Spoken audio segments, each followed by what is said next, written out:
So maybe things have started to settle down between the two of you. The fights aren't as intense, the silence isn't as heavy. You've worked really hard to understand your patterns and to communicate more honestly and to reconnect.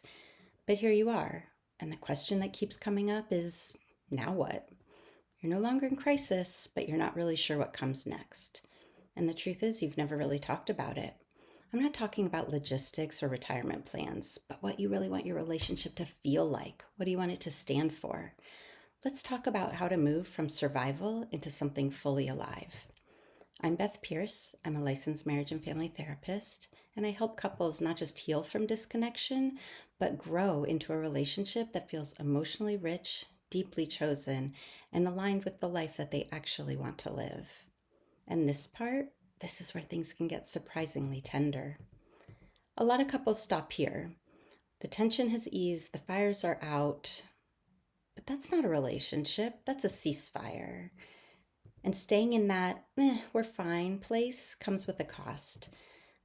The passion dims, the curiosity dies, you start living side by side again, and the cycle repeats itself. Just because you've stabilized doesn't mean you've become fully alive. This step is about choice, about asking, maybe for the first time in years, what do we want this to be? What kind of life are we building together? And I get it. These questions can feel big, especially if your relationship has been stuck in old patterns for a long time.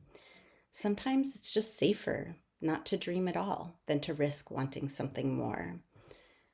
But what if the future doesn't have to be a rerun of the past? What if you could create something new, not just by default, but by design?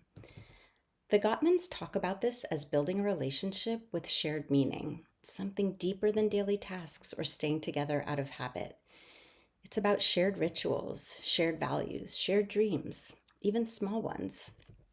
Things like we want to be a couple who laughs. We want our home to be a safe landing place, not just a stop on the way to somewhere else. We want to model a partnership that our kids can feel, not just observe. And we want to age with connection, not just with routine. These aren't just ideas, they become guideposts for how you show up day to day. And when you name them out loud, you start to remember why you chose each other in the first place. You've done the hard work of understanding each other, and now it's time to ask, what kind of future are we actually choosing? This doesn't have to be dramatic. You don't need to have it all figured out. But the moment you stop living on autopilot and start choosing on purpose, everything begins to shift. If you're ready to move beyond repair and into the kind of relationship that feels fully alive, I'd love to help. Schedule your consultation to see if we're a good fit. You don't have to settle for fine. You can choose a relationship that reflects who you are, what you value, and where you're going. I look forward to talking to you.